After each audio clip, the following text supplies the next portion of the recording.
how to buy Oracul analytics token. So this token came under the symbol of ORCL.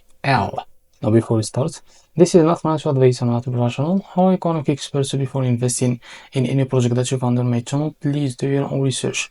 And also there is a referral code down in description. You can get free money rewards on crypto with the best referral code. Simply goes below. Fund your account, enjoy the benefits. Check them out in the description. Now before going on by this token, make sure to check the X account and keep following the updates about this token. So as you can see, this token is available on CoinMarketCap.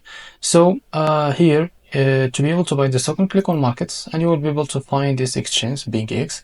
Now click on this pair and you will be able to relax this page. Now wait a few seconds to load this page to be able to buy this token. So after that, what you need to do, make sure to log into your account, and as you can see here, click on buy, select the markets. Now you can drag this to set how much a percentage that you want to use of the USDT in order to use it to buy this token. Now if you select the limit, here you can type the amount and here you will be able to see the total that you will be paid to be able to buy this token. So this is how to buy Oracle Analytics token. If you found this very helpful, please like and subscribe. See you next video.